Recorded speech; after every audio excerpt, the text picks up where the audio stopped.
अमावस्या के दिन सारे पितृदोष समाप्त हो जाएगा। सारा पितृदोष समाप्त। जिनके यहाँ पितृदोष होता है, काल सर्प दोष होता है, वास्तु दोष होता है, उनको ज्यादा कुछ नहीं करना होना। महाराज एक बेल का फल लीजिए। क्या लेना है?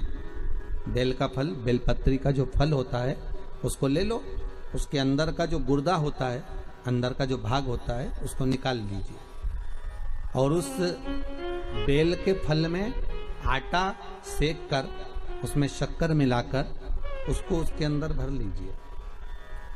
अमावस्या के दिन सुबह 10 बजे से पहले उस बेल फल में जिसमें तुमने पंजेरी भरी है, आटा सेक कर भरा है शक्कर के साथ में, उसको अपने घर में घुमाने के बाद में जिसको काल सर्प दोष बताया है, पितृदोष बताया है या वास्तु दोष का स्मरण बताया है, घर में सब दूर घुमाकर अपने परिवार का हाथ का स्पर्श कराकर पीपल के पेड़ के नीचे खड्डा खोदकर उस बेलपत्र के उस फल को दाब दीजिए। उस फल को उसमें दबा दीजिए। महाराज केवल एक अमावस्या करना रहता है, पितरों के दोष से मुक्ति मिलती है और हमारे घर के कार्य सफल होना प्रारंभ हो जाते हैं। कार्य की सफलता होती है, कार्य में सफलता प्राप्त होने लगती है। अमावस्या के दिन दोष काल में, प्रदोष के समय पर, प्रदोष काल में शाम के समय पर जाकर किसी भी नदी, तालाब, बावड़ी, कुआं, कहीं ना कहीं जो आपके पास में हो, वहां पर एक घी का दिया, बत्ती का मुंह दक्षिण की ओर कर कर अवश्य जला कर जाना। सारे पितृदोष समाप्त हो जाएगा। सारा पितृदोष समाप्त। अमावस्या के दिन किसी भी जलाशय के पास में, नदी, तालाब, बावड़ी, कुआं, जो आपके शहर में, आपके गांव में, आपके नगर में हो, वहां जाकर लगा दे। अगर नदी, तालाब, बावड़ी, कुआं नहीं है तो पीपल का वृक्ष हो या बेलपत्री का वृक्ष हो या बट का वृक्ष हो, उसके नीचे लगा दो प्रदोष काल में। पर अमावस्या के दिन लगाएं जरूर। क्यों? क्योंकि अमावस्या के दिन पितृ शाम के समय प्रदोष काल में शंकर भगवान का नाम जाप कर कर नदी, तालाब, बावड़ी पर पानी पीने जाते हैं। वहां से जल का आचमन कर कर पितृ अपने लोक को चले जाते हैं प्रदोष काल के समय पर। इसलिए प्रदोष काल में जलाशय के पास में, बावड़ी, कुआं, नदी, तालाब के किनारे पर दिया लगाया जाता है दक्षिण की ओर मुख कर कर बत्ती का। तो पितृ आशीर्वाद देते हुए जाते हैं कि फलो फूलो, आगे बढ़ो, उन्नति करो, तरक्की करो। ये पितरों का आशीर्वाद रहता है, पितरों का वर रहता है। आप देंगे उसको मिलेगा। पितृदोष है, ये आपको कैसे मालूम पड़ेगा?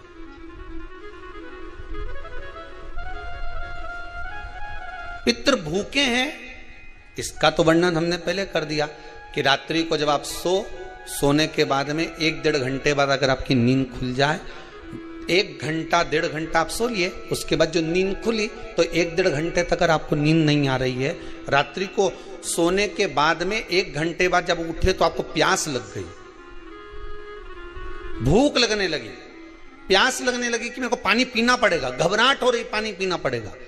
1-1.5 घंटे सोने के बाद अचानक नींद खुले और आपको प्यास लगे, समझ लेना आपके पितृ भूखे हैं और प्यासे हैं, भूखे और प्यासे हैं, उनको जल की जरूरत है। किसी भी नदी में, सरोवर में, कुंड में, बावड़ी में, तालाब में, आप तीर्थ में जाकर जब स्नान करते हैं तो स्नान करने के बाद एक काम का नियम बना लो कि अपने हाथ की अंजलि में जल लेकर अपने पूर्वजों को देना है। प्यासे रहते हैं, भाग मांगते हैं, प्राप्त करना। 3 वृक्ष पितरों के तुल्य हैं। पहला पीपल, दूसरा बट वृक्ष, तीसरा बेलपत्र का वृक्ष। ये पितरों के तुल्य हैं।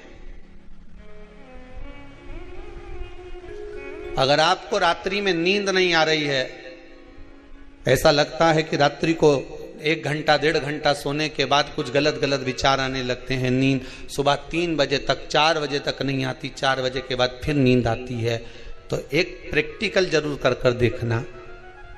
एक प्रैक्टिकल करने में क्या जाता है, प्रयास करने में क्या कुछ जाता है क्या? प्रैक्टिकल कर कर देखना कि कहीं सीओर वाला महाराज झूठ तो नहीं बोल रहा। तो प्रैक्टिकल करने में कुछ नहीं जाए। 1 लोटा पानी लो, उसमें थोड़ा सा कच्चा दूध डाल लीजिए। पत्री का पेड़ या पीपल का पेड़ या बट का पेड़, इन पेड़ के नीचे ले जाकर उस दूध को दोपहर में सुबह 10 बजे से लेकर 12 बजे के बीच में ले जाकर चढ़ा दीजिए। रात्रि को फिर ना आपको प्यास लगेगी ना भूख लगेगी, नींद एक बार लगी तो सुबह ही खुलेगी। प्रैक्टिकल करने में क्या जाता है? पानी डालने में तुम्हारा कुछ जाएगा? अरे बोलो तो सरी, प्रैक्टिकल करने में क्या जाता है? कुछ भी नहीं बिगड़ेगा। ये तो बस जल डालोगे तुम्हारा ही कुछ अच्छा हो सकता है, बाबा की कृपा। 3 वृक्ष पितरों के तुल्य हैं। पहला जम के बोलिए पीपल, दूसरा बट वृक्ष, तीसरा बेलपत्री का वृक्ष। 3 पीपल के वृक्ष में 52,000 ब्राह्मण एक साथ निवास करते हैं, इसलिए पितृतुल्य है। बट वृक्ष ब्रह्मा जी के मस्तक से बना, इसलिए पितृतुल्य है। और बेलपत्री का वृक्ष माता पार्वती जी के अश्रु से बना। जब आंसू गिरे थे माता जगत जननी जगदम्बा पार्वती के, उस समय पर पितृलोक में हलचल उत्पन्न हो गई थी। हमारी नातिन की आंख में आंसू कैसे आ गए? मैनावती की पुत्री है।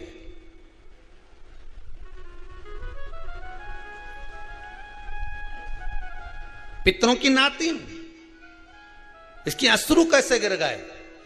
पार्वती जी ने कहा ये आंसू नहीं, मेरा पुण्य भाग प्रकट करती हूं बेलपत्री के रूप में। तो पितरों ने वर दिया था कि ये बेलपत्री का वृक्ष हमारा आशीर्वाद है, इसके नीचे अगर कोई दीप लगाता है, शिव को स्पर्श कर चढ़ाता है, उसके पितरों की शांति होगी। हम स्वयं उसको आशीर्वाद देने के लिए पधारेंगे। बेलपत्र का वृक्ष पितृतुल्य। तो रात्रि को अगर भूख लग रही है, प्यास लग रही है, तो पितृदोष। दूसरा पितृदोष का लक्षण बताया, घर में कोई शुभ कार्य ना हो, वंश की वृद्धि ना हो। 1 रुपये कमाओ, 1.25 रुपये खर्च हो रहे हैं, पैसा 10 जगह से कमाई आ रही है पर घर में टिक नहीं पा रही है, आया गया, पितृदोष। जरा सी कटोरी पड़ी है, उसके पीछे विवाद चालू हो जाए, पानी ढुल गया उसके पीछे विवाद हो जाए, या छोटी छोटी बात में घर में क्लेश मचा हुआ है, पितृदोष है। समझ लो हमारे पूर्वज हमसे खुश नहीं, प्रसन्न नहीं। सारी दुनिया के लोग तुमसे कह रहे हैं तेरे घर में पितृदोष है। 1 रुपये कमाते हो, 1.25 रुपये खर्च होता है, मानसिक टेंशन बना रहता है। घर में एक व्यक्ति बीमार है, ठीक हुआ, दूसरा बीमार पड़ गया, दूसरा ठीक हुआ, तीसरा बीमार पड़ गया, तीसरा ठीक हुआ, चौथा बीमार पड़ गया। मतलब कहीं ना कहीं पितृ का भाव, पितृदोष का वर्णन। किसी ने कहा तुमसे कि तेरे यहाँ पितृदोष है, तूने ब्राह्मण को भोजन करा दिया, पिंडदान करा दिया, तर्पण करा दिया, तिलांजलि करा दी, गया जी का श्राद्ध कर दिया, हरिद्वार चली गई, वहां पिंडदान करवा दिया, ब्राह्मण भोज करवा दिया, तिथि पर भोजन करवा दिया, सब कुछ करवा के देते। अब एक काम और करके देख लो, एक काम और करके देख लो।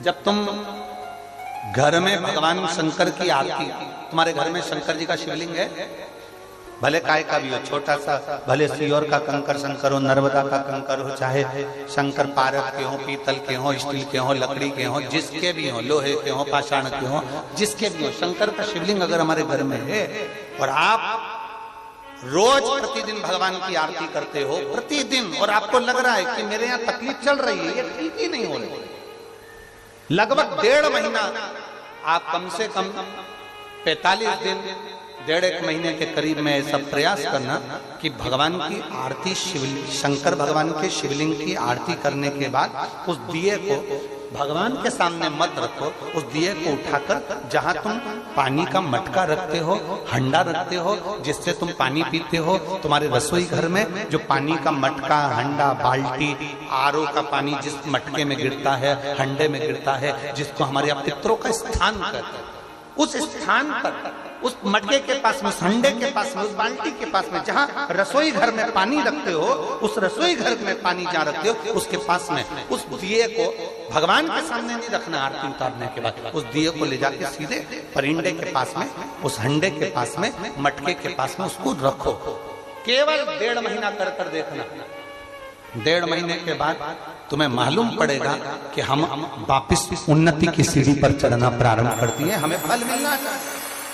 अब तुम्हें ना कहीं जाना है, ना कहीं आना है, ना कोई खर्चा है। खर्चा है क्या? ईमानदारी से बोलो, कोई तुम्हारा लाखों का रुपया लग गया क्या? रोज आरती करते हो रोज आरती। बस आरती का नियम बना लो कि हमको पितृदोष किसी ने बोला है, हमारे घर में अशांति है, पितृदोष है, कोई कह रहा है कि तुम्हारे घर में पितृदोष है। हमने सब कुछ करके देख लिया, अब हमें ये करना है कि महादेव की आरती जब होती है तो उसकी ज्योत का दर्शन करने पर 1000 कपिला गाय के दान का पुण्य मिलता है। तो ये पुण्य हम हमारे पितरों को देते हैं, जिससे उनकी मुक्ति हो जाए और हमें आशीर्वाद प्राप्त। उस दिए को नीचे नहीं। श्री शिवाय नमस्तुभ्यम। आप सभी का हमारे शिव भक्ति चैनल पर स्वागत है। आप सभी को पंडित प्रदीप मिश्रा के बताए